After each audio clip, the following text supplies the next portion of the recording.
Vous êtes des milliers en train de nous regarder de partout dans le monde. Bienvenue dans ce nouveau numéro de LDEF, le leadership de la différence, ce magazine qui vous apporte des nouvelles informations, ce magazine qui vous permet également de retrouver les grandes personnalités, découvrir également leur histoire, leurs actions sociales. Pour ce nouveau numéro, nous recevons pour vous une personnalité pas comme les autres. Il a un charisme indéniable. C'est bel et bien l'honorable député national Jean Bouyoulou Yongola.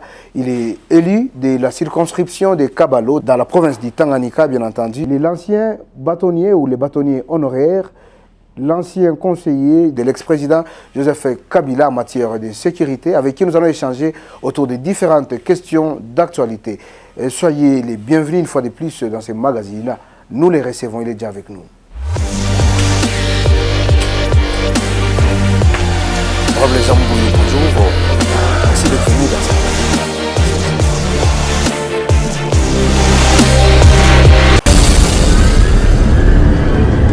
Maître Jean Bouyoulou Yongola, bonjour. Bonjour. Merci d'être venu dans ce magazine. C'est un plaisir pour nous de vous retrouver. Vous êtes un acteur politique d'un charisme indéniable, envié par tout le monde ou apprécié par tout le monde, bien entendu. Alors, vous êtes l'élu de la province du Tanganyika, précisément dans les territoires de Kabalo. Dites-nous d'abord, quel est l'état des lieux des 6 territoires qui constituent votre province, les Tanganyika, notamment les territoires de Kabalo? C'est une province drainée suffisamment. Il y a le lac Tanganyika qui est sur toute la bordure. Il y a le fleuve Congo qui passe venant de Bukama, donc un peu plus bas de Kolwezi jusque dans le reste de son parcours, le territoire de Kabalo, de Kongolo, s'arrête au Tanganyika, il va dans le Maniema, dans la province orientale, et il descend à Kinshasa et se jette dans l'océan. Et donc, les eaux du Tanganyika se déversent dans le fleuve Congo par dans le Kouga, qui est dans le Tanganyika aussi, et qui est l'unique sortie du lac. Et là, le Kouga retombe justement en territoire de Kabalo et constitue presque la limite entre le territoire de Kabalo et le territoire de Kongolo, dans le Tanganyika. Alors, la province du Tanganyika a 6 territoires. Il y a le territoire de Kalemi, parce que Kalemi, il y a la ville et tout autour le territoire. Il y a le territoire de Momba, il y a le territoire de Manono, il y a le territoire de Kongolo, le territoire de Nyuzo et le territoire de Kabalo. Et moi, j'ai été effectivement élu à Kabalo, qui est le fief naturel de mon papa. Et donc, c'est un territoire largement enclavé. Il est enclavé, il est sur le fleuve Congo, effectivement, mais il est loin de 200 km. Par rapport au territoire de Manono, il est en plus à 300 km de Kalemi, il est à 100 km à peu près de Kongolo. Et ce qui a fait l'ouverture du territoire de Kabalo, c'est surtout le rail qui partait de Kongolo jusqu'à Kalemi dans une direction et dans l'autre direction vers le nord jusqu'à Kindu. À l'époque coloniale, c'était l'une des voies d'évacuation des produits miniers qui venaient du Haut-Katanga de Chopin. Et donc on les mettait une des voies. Il y a des minéraux qui allaient par le Bito, en Angola, il y a des minéraux qui allaient par la Zambie, l'Afrique du Sud, et il y a des minéraux qui sortaient également par Kalemi vers la Tanzanie. Et donc c'est ainsi que Kabalo était comme un axe entre le rail, venant de Lubumbashi, pour aller vers Kindu, pour aller vers Kalemi, mais en même temps aussi sous le fleuve, dans le bief navigable de Bukama à Kongolo. Il y a donc à Kabalo une jonction rail, route sans le dire, et fleuve, encore qu'il y a aussi une piste de bonne longueur, parce que lors de la construction du pont qui relie le Tanganyika, disons, qui relie le côté est et le côté ouest sur le fleuve Congo, eh bien, le pont Zombou, voilà. Oui. Ce pont-là, il a été construit et sa construction avait nécessité des envois par avion. C'est ainsi qu'une bonne piste a été faite à Kabalo également. Donc il y a donc ces possibilités. Malheureusement, il n'y a plus de transport aérien qui atterrit à Kabalo, faute d'intérêt économique. Il n'y a plus de tronçons routiers assez viables pour les relier valablement tous les autres territoires, sauf le tronçon routier qui est en voie de rétablissement aujourd'hui, qui relie Kalemi à Kabalo. Et on espère que avant la fin de cette année, on pourrait être pleinement relié par ce tronçon routier. Il y a évidemment un manque d'un transport ferroviaire régulier. La Société nationale de chemin de fer, qui était le moteur de la vie, à cette bifurcation de plusieurs voies, est aujourd'hui dans des difficultés énormes qui font que le train y arrive péniblement, une fois le mois, deux fois le mois. Et donc tout ça crée un problème d'enclavement de Kabalo. Et ce problème d'enclavement se répercute évidemment sur la production, parce que, étant un territoire essentiellement agricole, les gens produisent, mais ils ne savent pas vendre vers les grands centres de consommation. Et ils se découragent avec le temps. Beaucoup de migrations vers Kalemi, vers Kongolo, vers Manono, même, y compris vers le Haut-Katanga. Honorable Jean-Paul Longola, voulez-vous dire que depuis les démembrements, la province a stagné, notamment les territoires de Kabalo? Disons, la stagnation du territoire de Kabalo ne date pas du démembrement. D'ailleurs, si personnellement j'avais été favorable au démembrement, c'était pour qu'il y ait une plus grande attention mise sur les territoires. Le démembrement a été quelque chose, notamment pour Kalemi, la ville de Kalemi, qui a connu une certaine montée. Qui a connu des avancées significatives. Oui, mais pour les territoires, pas sensiblement. Je crois qu'il y a encore à faire. C'est pour cette raison que les initiatives qui ont été prises au niveau central dans le passé pour, disons, renforcer les territoires, l'initiative actuelle, si elle s'exécute de 145 territoires prises par le gouvernement actuel, ce sont des initiatives que nous qui habitons dans les endroits enclavés, nous encourageons et nous suivons de près pour qu'il ne s'agisse pas de leur. Et personnellement, j'ai été député pour la première fois élu dans la ville de Lubumbashi. Et cette fois-ci, j'ai été élu dans le territoire de Kabalo.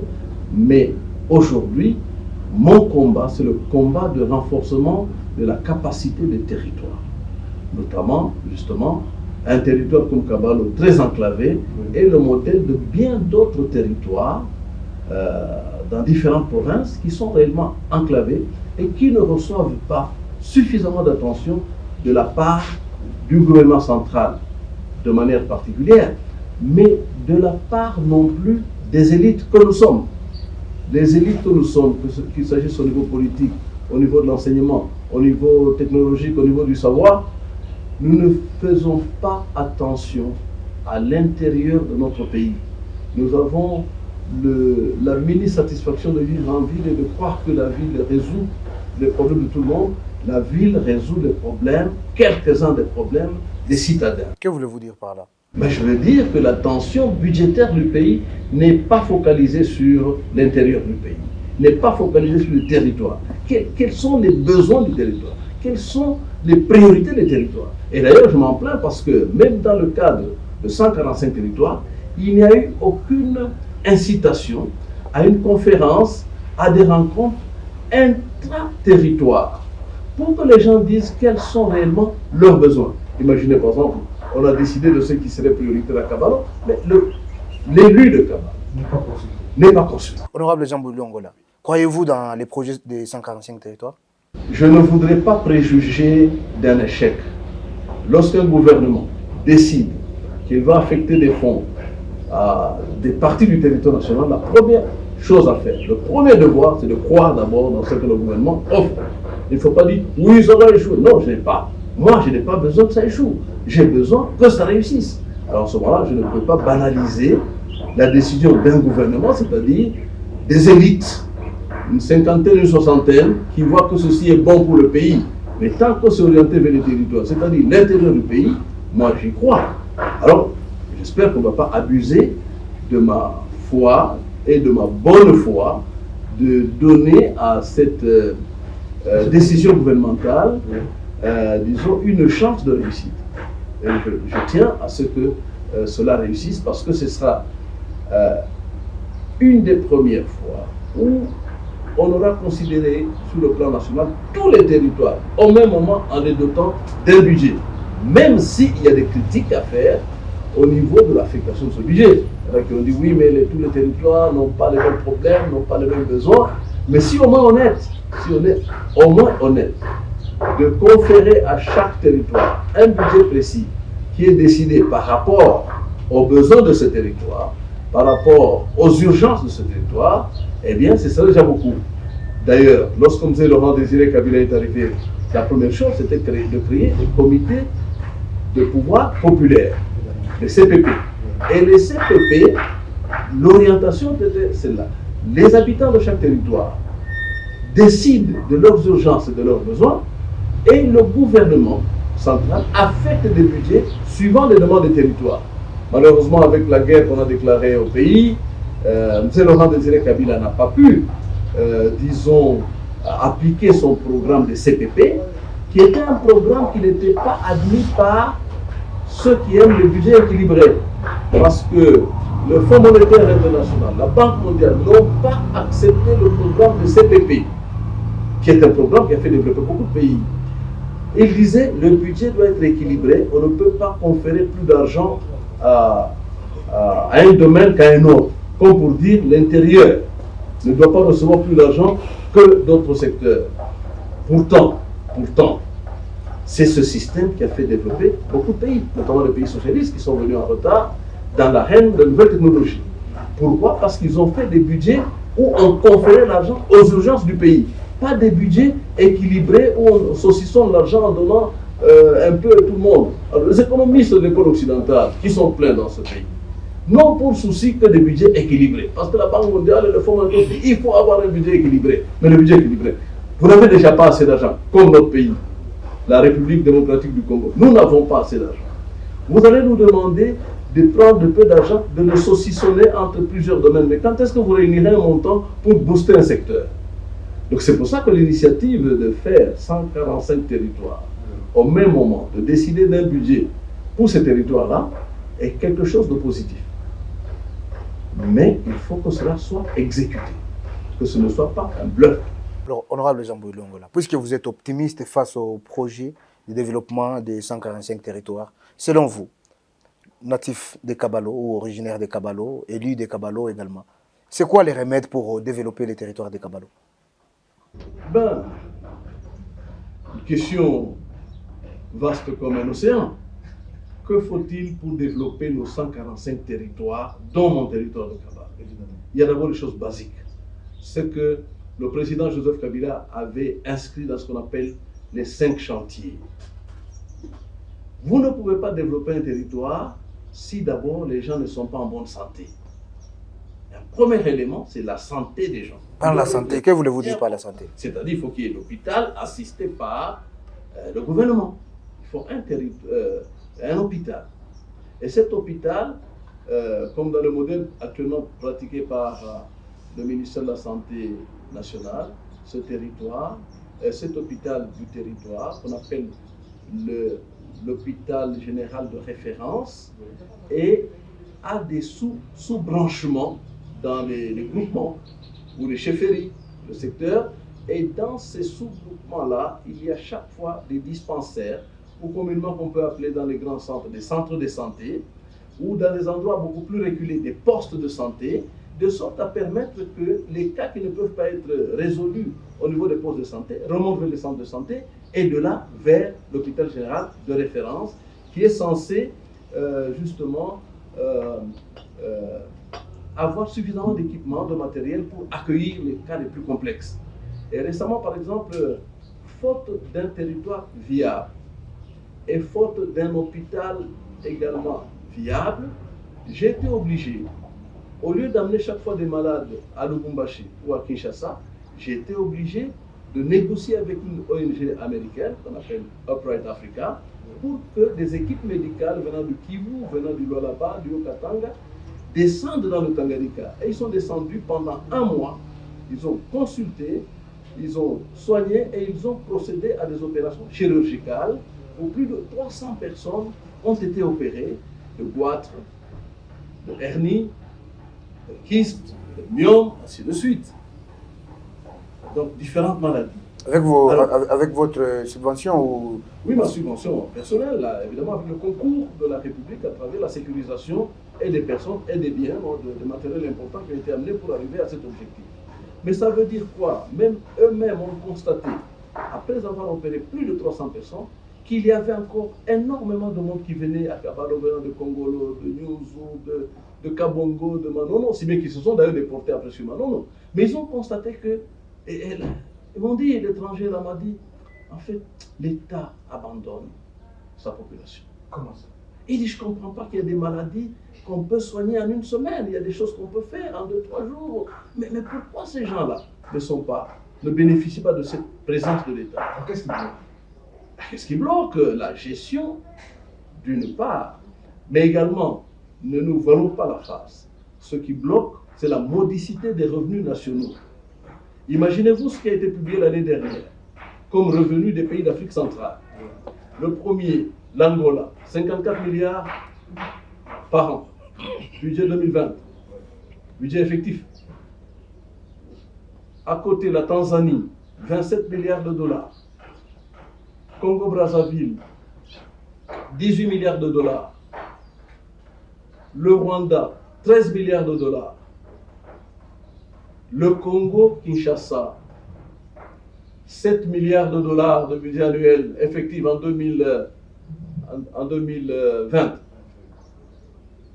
En bas, il n'y avait plus que le Burundi qui a 4 milliards de dollars. Mais le Burundi, déjà tout petit qu'il est, il mobilise 4 milliards. Et le Grand Congo, 7 milliards. Il y a quelque chose qui ne va pas. Et ce qui ne va pas, c'est la gestion des avoirs collectifs.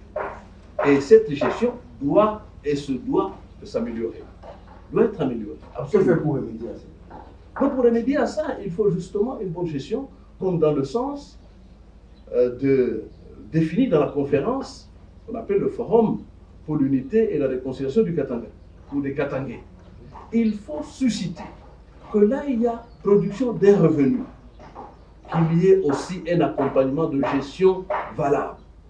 Il faut éviter que quelques-uns s'approprient le revenu devenant la collectivité nationale. À partir de ce moment-là, vous pouvez faire ce que vous voulez, mais si vous n'avez que 4 milliards de revenus, ou 7 milliards, pardon, pour le Congo, 7 milliards de revenus par an, vous ne saurez pas faire des choses de 100 milliards. Mais la bonne gestion, ce n'est que pour ce que vous recueillez dans le bol. Et la manière de le recueillir doit être également une bonne gestion. Parce que tout n'entre pas dans la caisse de l'État. Mais au-delà de la bonne gestion de ce que vous avez en main, ce qu'il faut, c'est l'investissement. Et cet investissement, lorsqu'on en parle, l'investissement veut dire créer de nouvelles unités de production qui feront que l'État pourra prélever l'impôt sur les revenus de nouvelles unités. Et soutenir les anciennes unités de production, créer de nouvelles unités de production, et ce qu'on appelle investir. Et pour investir, il ne faut pas seulement attendre les étrangers. Quand les étrangers arrivent avec leur argent, ils décident du domaine qui leur est rentable. Mais investir, c'est un devoir d'État. On a des structures sur les investissements, les fonds, mais on ne voit pas où cela va.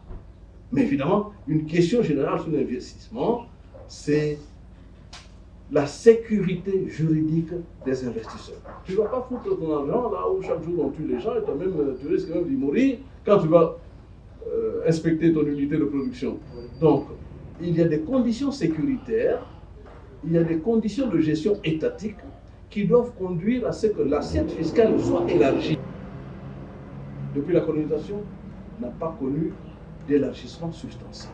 Et donc nous avons le défi pour développer nos territoires, certes et inévitablement assurer la bonne gestion du peu d'avoir étatique que nous avons, mais plus sûrement élargir l'assiette fiscale, investir dans de nouvelles activités qui permettront à l'État de lever l'impôt.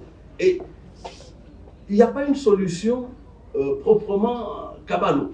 Il y a une solution nationale. Et d'ailleurs, au Forum sur l'unité et la réconciliation des Katangais, nous avons insisté sur la constitution de la République démocratique du Congo. Nous avons insisté sur l'appartenance du Katanga à... Honorable Jean-Baudouin Angola, nous allons y arriver.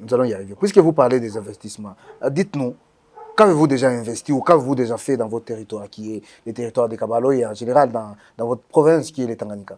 À titre personnel, j'ai pris la résolution pour le peu d'argent que j'ai ou que je gagne, de ne pas le mettre dans les villes. J'ai construit chez moi. D'abord une habitation. Quand je vais, je dors dans une maison.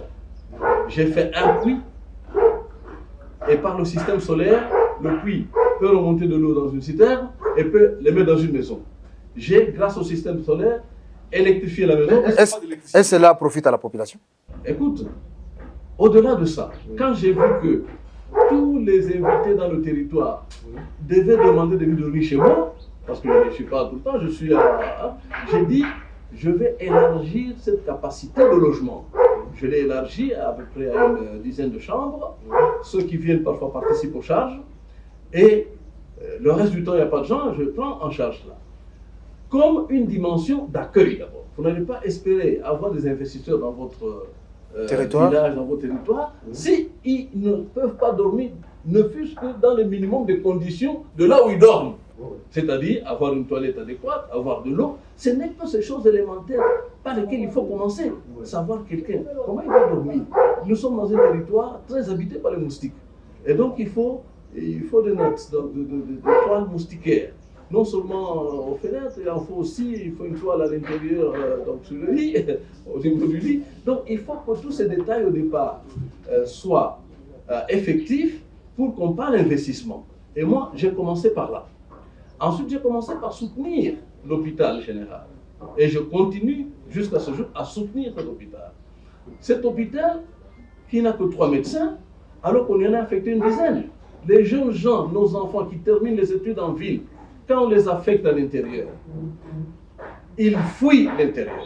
Et je ne suis pas d'accord avec une jeunesse qui dit « Oh non, il n'y a pas de conditions suffisantes. » Mais qui va créer ces conditions? Quand les Belges sont venus, sont allés créer des villes là-bas, qu'est-ce qu'ils avaient trouvé? Ils ont trouvé des cabanes.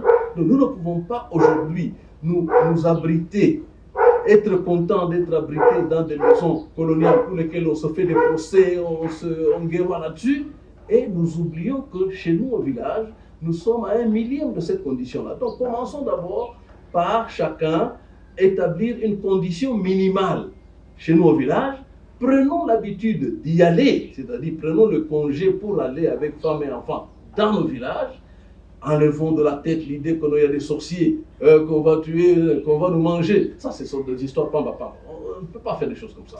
Il faut commencer, au lieu de dire, non, mais je suis à Jobo, non, mais la semaine prochaine, je vais en Belgique, je vais en Europe, je vais aux États-Unis, je vais en Guangzhou. Oui, d'accord, mais tu vas chez toi combien de fois? Si tu as programmé sur 5 ans ou 10 ans des vacances, mais programme 2-3 fois chez toi. Et quand tu vivras dans les conditions de là, tu vas dire, il y a quelque chose à faire, à améliorer. Parfois, ça ne coûte pas plus d'argent que d'aller là où nous allons. Honorable Jambo Longola, puisque vous parlez de la visite, avez-vous le temps de faire une visite d'implémentation dans votre territoire afin de s'enquérir de l'état, voire même de prendre les désiderata de votre population? Voilà un deuxième élément qui est très très important. Lorsqu'on va dans son territoire, on va où? La plupart des gens rentrent dans leur territoire, dans leur lieu où ils ont été élus, pour rester dans le chef-lieu. Non, c'est ce que j'ai refusé. J'ai mis 2 véhicules Jeep à Kabalo pour permettre d'aller à l'intérieur. J'ai acheté des motos qui sont chez moi pour permettre d'aller à l'intérieur. Et donc, je ne m'en vends pas, mais je dis, je suis l'un des rares députés à avoir parcouru le territoire entièrement, avoir dénombré les villages de mon territoire. C'est donc un territoire qui a une cité, qu'on appelle la cité de Kabalo, il a 2 groupements, et 2 secteurs, 10 groupements, et j'ai compté à ce jour 576 villages dans mon territoire, sur lesquels j'ai parcouru 413. Il me reste encore une centaine à parcourir. Et je pense que le congé prochain qui vient, je vais faire l'exercice d'arriver dans les villages que je n'ai pas visités. Il reste encore une centaine. Eh bien, j'ai également dénombré tous les chefs de terre du territoire de Kabalo et tous les chefs de clan, nommément, chef après chef. Et j'ai publié cela dans un ouvrage récent que je vous présenterai à la fin, eh bien, qui reprend toute la situation de la population dans le territoire de Kabalo, y compris quelquefois, pour ceux qui en ont, un numéro de téléphone pour les chefs de village et les chefs de groupements et autres.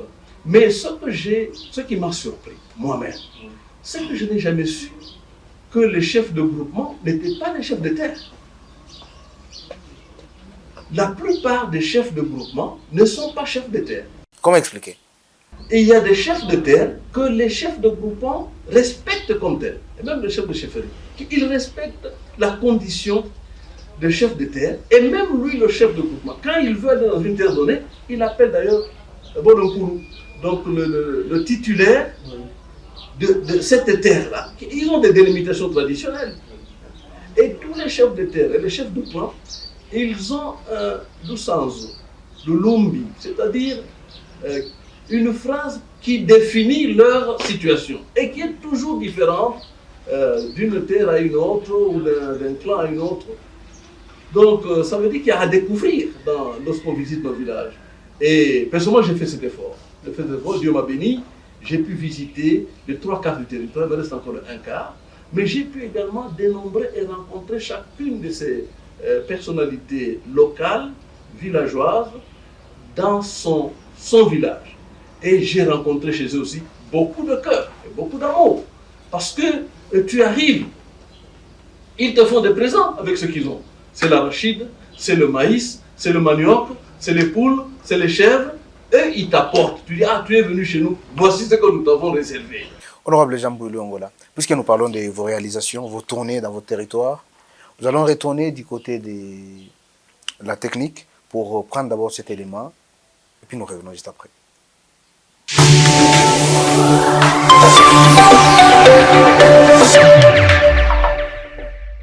Bonjour mes très chers frères et sœurs qui me suivent partout ailleurs, mes parents, mes oncles, mes tantes. Moi, c'est Kassongo Kalukule Emmanuel, l'ancien élève de l'Institut Al-Fadjir de Kabalo dans la province de Tanganyika. Je suis venu ici, non pour battre la campagne, mais juste pour publier l'éloge que Maître Jean-Boulou Angola a fait pour moi. Je me retrouve aujourd'hui à Lubumbashi. Grâce à lui, il m'a amené ici, j'ai étudié, j'ai fait l'Institut supérieur des statistiques. J'ai étudié, je suis gradué aujourd'hui en informatique de gestion, puis j'ai poursuivi mes études en première licence en conception. Voilà pourquoi je suis venu lui remercier. Merci beaucoup, Maître Honorable Jean-Boulou Angola, de m'avoir accordé la chance de pouvoir étudier et me retrouver aujourd'hui parmi les cadres. Merci. Moi, c'est Poulou Pierre, un ancien finaliste de l'Institut Al-Fadjir en 2018. Je suis à Lubumbashi comme étudiant en informatique, en conception, grâce à l'honorable Jean-Boulou Angola, le député viagé du territoire de Kabalo, qui a pu prendre quelques gens de l'Institut Al-Fadjir en charge pour les études universitaires. Et à présent, je continue avec la licence sous son titre.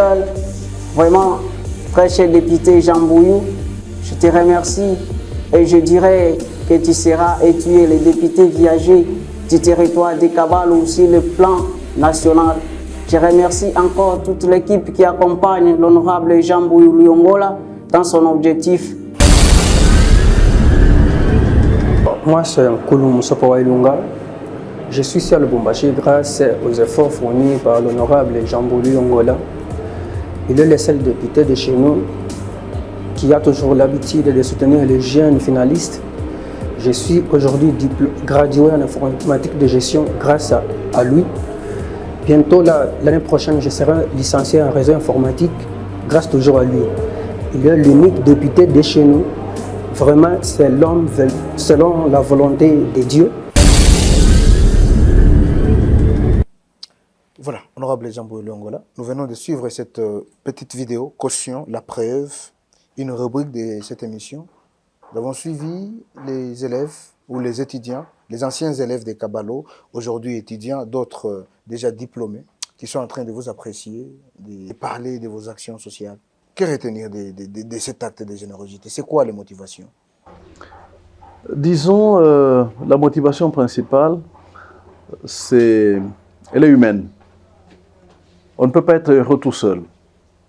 J'ai commencé mes études en Zovu, école primaire. après avoir fui la guerre à Kalemi avec papa. On est arrivé en Zovo, un village à 12 km de Kabalo. Ensuite, j'ai étudié l'école primaire à Kabalo, à Saint-Michel. J'ai étudié le cycle d'orientation première et deuxième CO à Kabalo toujours, à ce qu'on appelle Al-Fadjiri.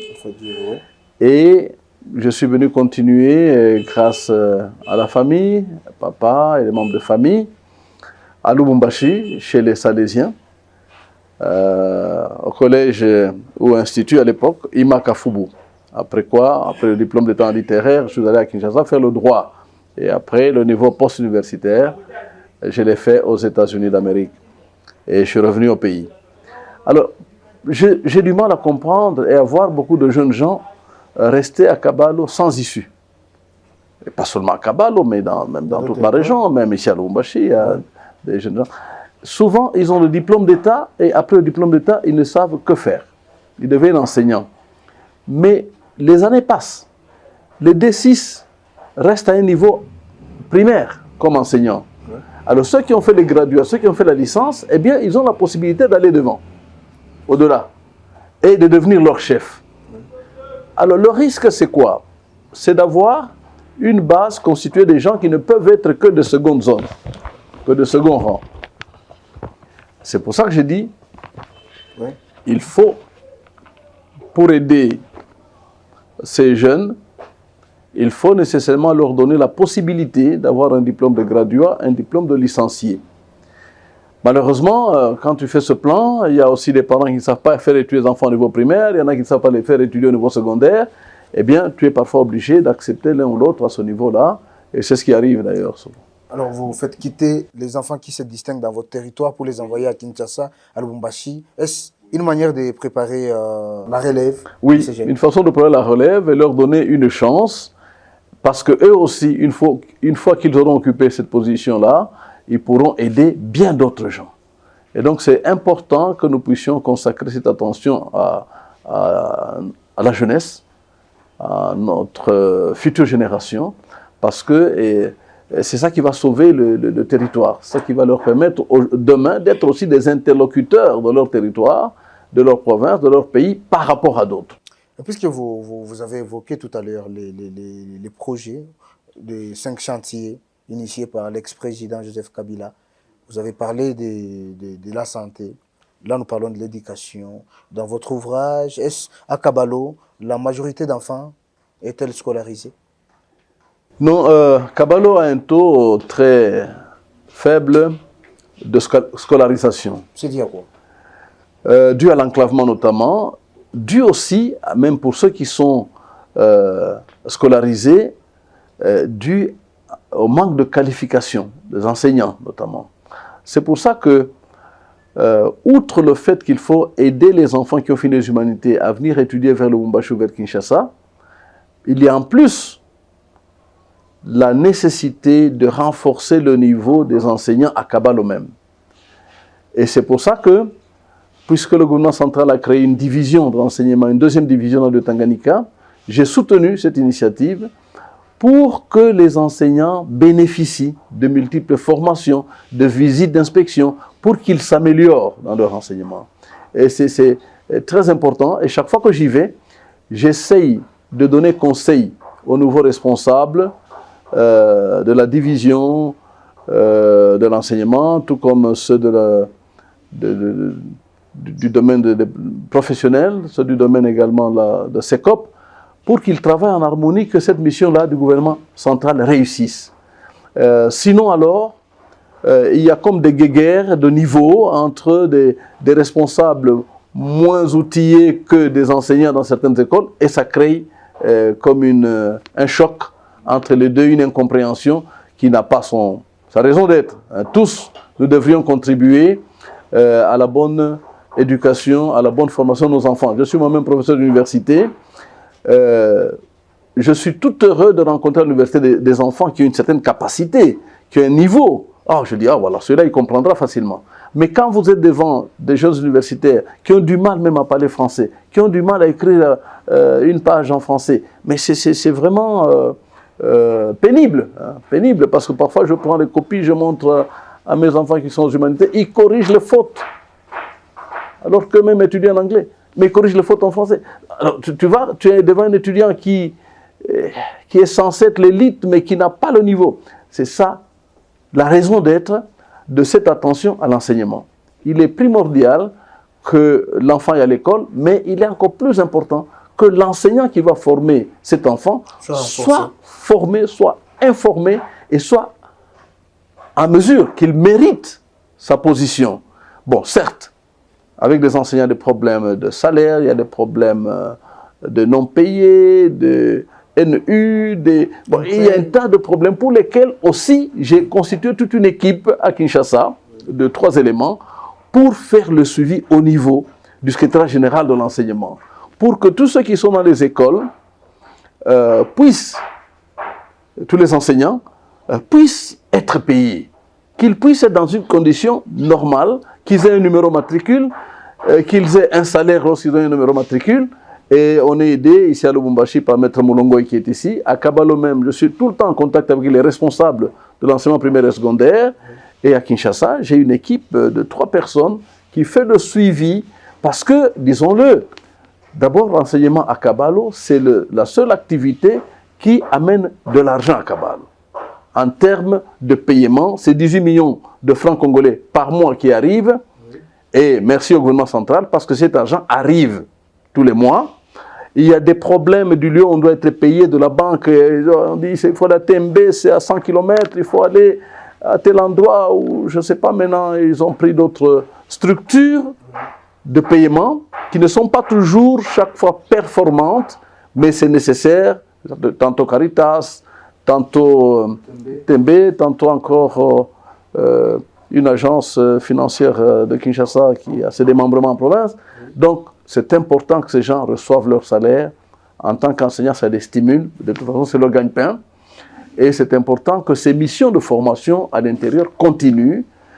C'est important que le gouvernement central améliore, pourvoie les livres aux enseignants, les livres des enseignants notamment, des manuels. Oui. Et je suis souvent obligé d'acheter des manuels à l'imprimerie de l'IMET là, à Kinshasa, pour aller remettre à des écoles. Et je crois que le mois de juin, après la clôture de l'année, disons de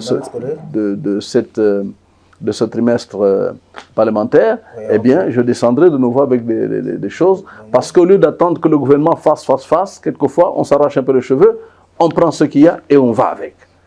Voilà, honorable Jean-Bouy Angola, nous tendons vers la fin de notre entretien. Mesdames, Messieurs, vous qui nous prenez cours de diffusion, vous êtes dans votre magazine LDF, le leadership de la différence.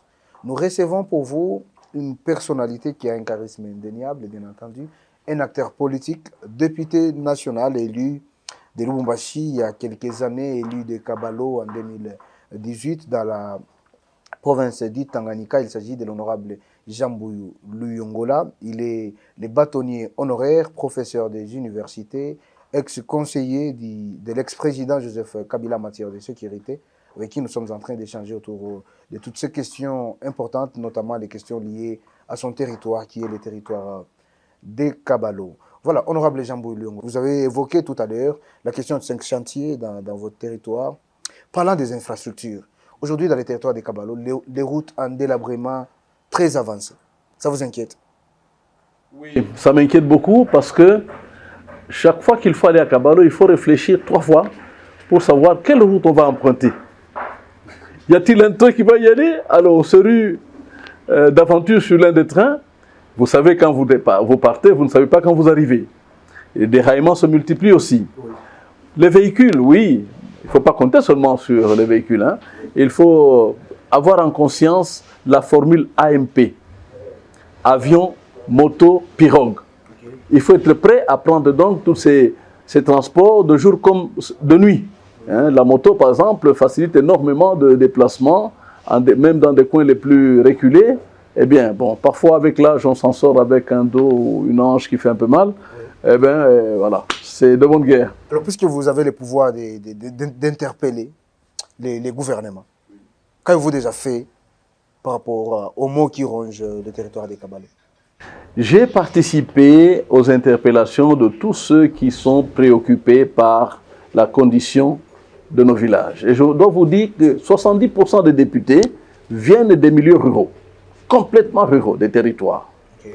Et c'est donc une grande préoccupation au sein des députés d'arriver à rencontrer non seulement les ministres qui sont chargés de ces questions pour recevoir une explication, mais c'est aussi l'occasion d'interpeller le président du Parlement chaque fois qu'il siège, de considérer vis-à-vis du gouvernement la question de l'intérieur. Malheureusement, il y a la question budgétaire. Vous savez que le Parlement, c'est l'autorité budgétaire. Et le Parlement élabore son budget sur base des réalités présentées par le gouvernement.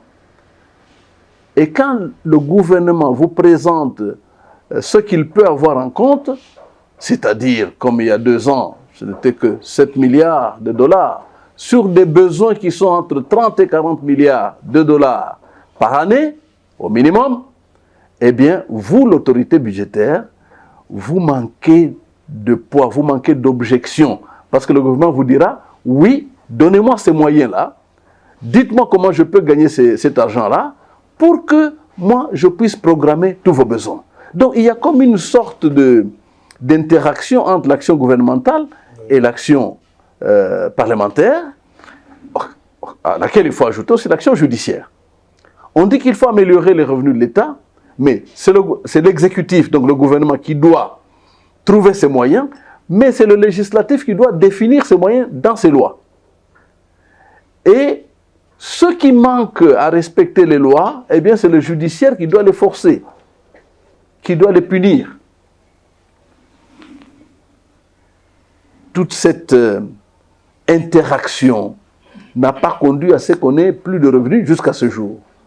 On a tenté, je crois, l'année dernière, il y a 2 ans, de nouveau gouvernement a tenté de définir un budget qui allait au-delà de 10-20 milliards, mais les institutions comme le Fonds monétaire, la Banque mondiale leur ont dit non, ne faites pas des budgets chimériques parce que vous ne saurez pas réaliser. Donc il y a un besoin de bonne gestion, mais dans le sens de faire revenir tout l'argent du pays dans le trésor public, ou au maximum, et même dans le sens de créer de nouvelles entités financières qui permettront d'avoir un élargissement fiscal qui permet d'avoir plus de moyens pour plus de consécration dans l'investissement, ou alors plus, disons, pour améliorer les salaires et les conditions humaines, pour que ces personnes qui travaillent pour l'État ou pour la communauté en général ne puissent pas tripatouiller. On parle aujourd'hui des problèmes de revenus miniers qui ne sont pas assez importants, alors que nous produisons les métaux les plus recherchés dans le monde aujourd'hui, dont le cobalt, dont le lithium et autres. Manono est décrété comme un centre d'où viendra le salut de l'énergie, parce que c'est la concentration la plus importante de lithium dans le monde entier et qui permet une exploitation facile et donc une amélioration aux produits qui entrent dans la fabrication des batteries, la batterie qui est devenue le point essentiel de l'énergie solaire. Il faut l'accumuler. Et donc, si les miniers ne sont pas amenés à contribuer aux dépenses de la République à proportion de ce qu'ils gagnent, eh bien, le boom du cobalt ou du lithium ne nous profitera jamais. Donc le boom minier en général ne nous profitera pas. Je suis moi-même un enseignant, j'enseigne le droit minier, le droit des hydrocarbures, le droit de l'environnement, et je peux vous dire que nos budgets ont des revenus essentiels, jusqu'à 70% venant de ces secteurs, mais ces revenus ne sont pas encore bien canalisés, bien orientés vers l'enrichissement du trésor, pas des individus. Voilà, Maître Jean-Bouy Luyongola, nous tendons vers la fin de notre entretien, puisque vous avez évoqué plusieurs questions dans votre ouvrage, qu'on peut d'ailleurs feuilleter, votre ouvrage. Alors, donc je vous donne un exemplaire d'ailleurs. Voilà, merci. Puisque vous avez évoqué plusieurs aspects dans cet ouvrage. Alors, un message à l'égard de tous les habitants des Kabalos, mais également les ressortissants des Kabalos vivant dans divers coins de la RDC et du monde entier en général. Merci. Ce message en direction de mes frères de Kabalo et tous mes compatriotes des milieux ruraux et tous ceux qui dans le monde travaillent pour une meilleure condition humaine en milieu rural, je dirais que j'ai essayé pour ma part, à travers cet ouvrage, de faire connaître le territoire. Pas seulement sur les aspects financiers, pas seulement sur les aspects de la richesse, non, sur le plan d'abord de la ressource humaine. Qui sont les hommes qui habitent Kabalo? Où se trouvent-ils? Comment vivent-ils? Quelles sont leurs conditions de santé? Quelles sont leurs conditions d'éducation? Quelles sont les infrastructures pour les atteindre? Eh bien, c'est un aspect important que nous oublions dans le développement. On est tous, même lorsque nous parlons Katanga aujourd'hui, le forum, voilà, nous produisons, nous avons ceci, nous avons cela. Très peu de gens pensent aux devoirs qu'ils ont de leur population dans les milieux ruraux. Beaucoup de gens pensent mine, pensent argent, mais ils oublient de penser à la personne humaine, la ressource principale du développement. Et mes frères de Kabalo, je les invite à cela, tout comme ceux du Katanga et ceux de la République et ceux du monde, pensez à la ressource humaine. Repensez votre vision du développement. Repensez votre vie pour que ce soit une vie partagée avec ceux que nous ne voyons pas tous les jours et qui sont souffrants parce qu'ils n'ont pas de médicaments, parce qu'il n'y a pas un hôpital, il n'y a pas un dispensaire, mais qui sont également souffrants parce que les routes pour les acheminer rapidement là où ils doivent trouver des solutions aux problèmes n'existent pas. Le train ne circule plus. Les véhicules, les avions ne viennent pas parce que on a dit tel aéroport comme celui de Kongolo, il est fermé à la navigation marchande parce que il n'y a pas un camion anti-incendie. Okay. Mais alors, nous, au lieu d'aller descendre à Kongolo à 100 km de Kabalo, on va descendre à Kalemi à 300 km de Kabalo et on ne sait pas être sécurisé sur la route pour arriver chez soi parce qu'il y a des conflits entre Pygmées et Bantous, il y a ceci, il y a cela. Donc, il y a une route mauvaise quand on doit rouler en véhicule ou même en moto. Donc, il y a un certain nombre une dimension à voir, c'est de voir l'homme, le citoyen, mon frère. Pas voir les richesses, les ressources, les diamants, l'or. Et j'ai déploré cela. Dans la guéguerre Katangé et Kassaïen, voyons l'homme. Le Kassaïen là, qui quitte de chez lui à pied ou dans un train risqué pour venir au Katanga, il a un souci. Il veut retrouver une vie quelque part. Évidemment. Mais le Katangé qui est assis aussi, lui aussi, il s'est dit non, le peu que j'ai ici, mais moi je veux plus. Je ne veux pas voir un adversaire. Et c'est pourquoi je dis, c'est au gouvernement central de résoudre cette question qui s'origine dans la misère de la population, que ce soit au Kasaï, que ce soit au Katanga. Ce n'est pas un problème de tribalisme, ce n'est pas un problème de vivre ensemble. C'est au départ un problème réel de misère. Voilà. Honorable Jean Boyoulou-Angola, nous sommes arrivés presque à la fin de ce magazine Leadership de la différence, LDEF. Aimables téléspectateurs, comme vous le savez, l'actualité reste également dominée par ces forums pour l'unité et la réconciliation des Katangais ou des fils et filles du Katanga. Après une longue période, Moïse Katumbi et Joseph Kabila se sont retrouvés. Nous allons d'abord suivre cette transition et nous revenons pour quelques questions au professeur, à l'honorable Jean Boyoulou-Angola, qui va devoir nous donner son point de vue parce qu'il est notable Katangais, il est également participant. Voilà, honorable Jean Boyoulou-Angola, vous étiez participant au forum pour l'unité et la réconciliation de Katangais. Qu'avez-vous discuté dans ce forum? Merci, cher ami. Ce forum, convoqué par l'Assemblée des évêques du Katanga et personnellement présidé par Monseigneur l'archevêque de Lubumbashi, Monseigneur Mouteba, eh bien, nous a réunis Katangais d'un peu partout. Malheureusement, 400-500 personnes, là où on aurait voulu qu'il y ait plus de gens. Et pendant 3 jours, nous avons réfléchi sur différentes questions concernant le Katanga. Il y a eu un match de football, il y a eu une messe de clôture qui était aussi merveilleuse et dont le point final a été la rencontre entre Moïse Katumbi, l'ancien gouverneur du Katanga ou de l'ancien Katanga, et Joseph Kabila Kabange, président de la République honoraire. Eh bien, cette culminance à travers cette poignée de main dans l'église n'était qu'un symbole en fait, n'était qu'un symbole parce que il y a eu plus que ça. Il y a eu d'abord une introduction, un discours inaugural fait par Monseigneur Mouteba, qui a focalisé sur 3 points, et ce sont ces 3 points qui ont guidé la réflexion du forum. Et ces 3 points, c'était lesquels? C'était d'abord, quelles sont les valeurs auxquelles nous, les Katangais, nous voulons rester attachés? Okay. Deuxièmement, qu'est-ce qui nous divise à travers l'histoire? Qu'est-ce qui nous a divisés et qu'est-ce qui nous divise aujourd'hui? Et troisièmement, quelles sont les pistes d'avenir pour éviter nos divisions, pour avoir un Katanga uni, pour avoir des Katangais réconciliés? Alors, à travers la première thématique, celle des valeurs, et que je suppose la plus importante, qui a amené à la trilogie, que la conclusion est rentrée à la première question, nous avons débattu sur d'abord les valeurs, indépendamment de... Qu'est-ce que vous estimez que le Katanga doit affirmer comme valeur? Et dans différents débats, dans différents carrefours, on est revenu sur l'amour du prochain, l'amour de la patrie, qu'on appelle le patriotisme. On est revenu sur la valeur du travail. Les Katangais étaient connus comme des gens travailleurs. On est revenu sur la fraternité, sur la solidarité. Des gens retraçant qu'il y a eu des moments où nous n'avons pas été solidaires.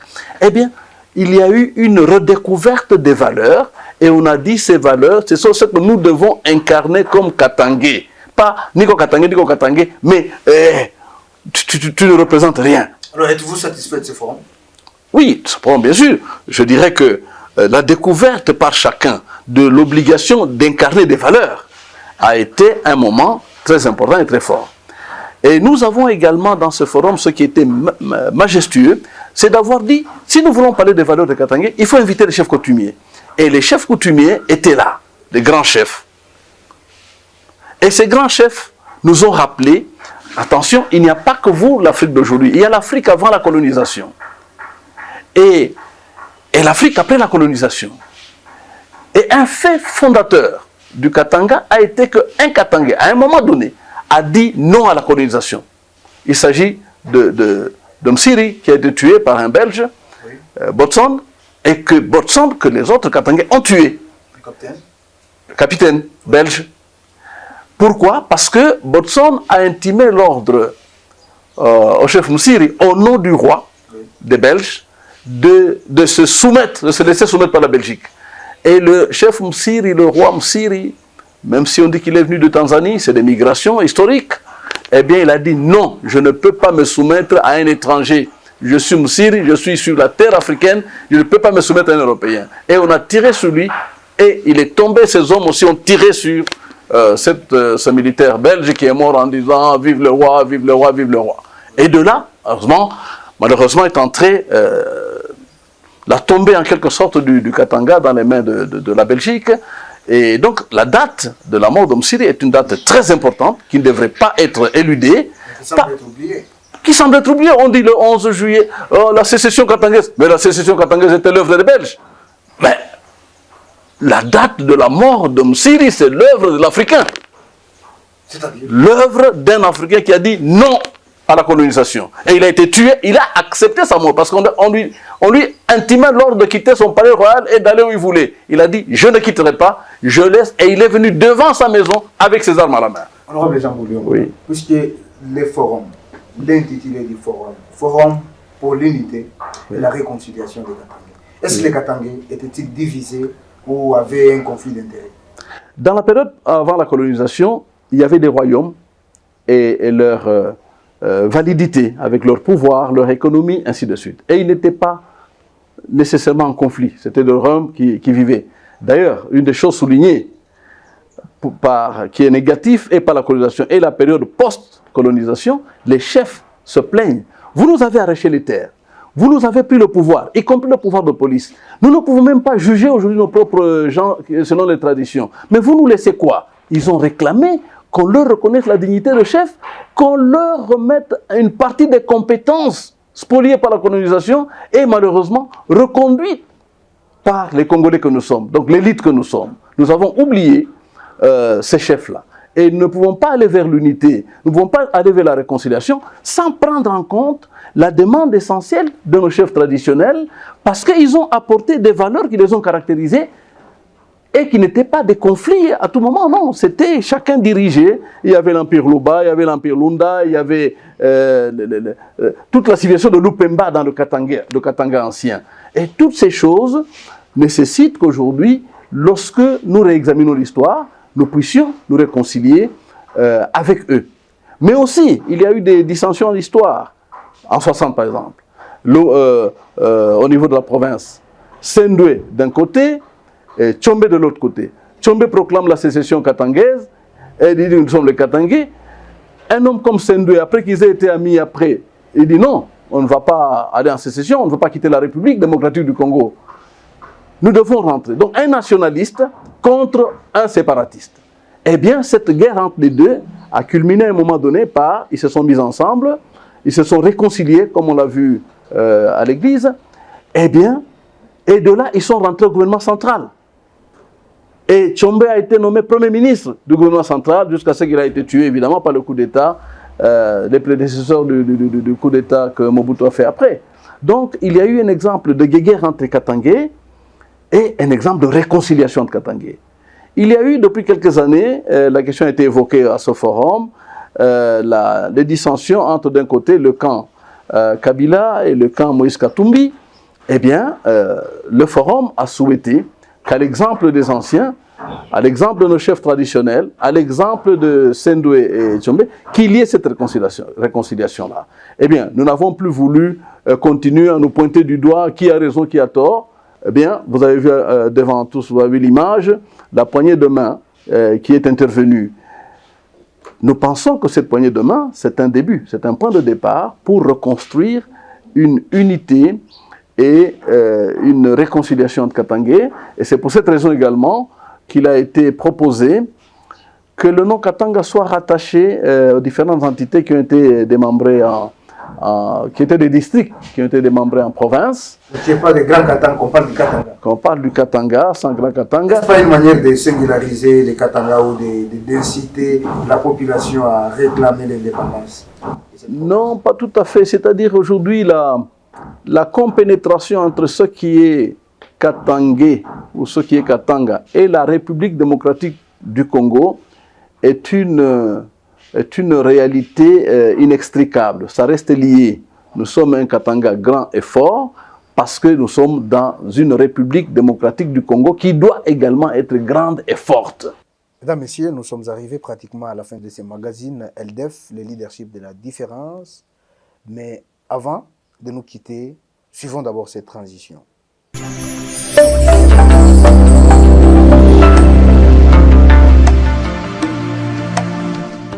Voilà, qu'en dites-vous? Une rubrique réservée aux téléspectateurs que vous êtes, mais également aux invités.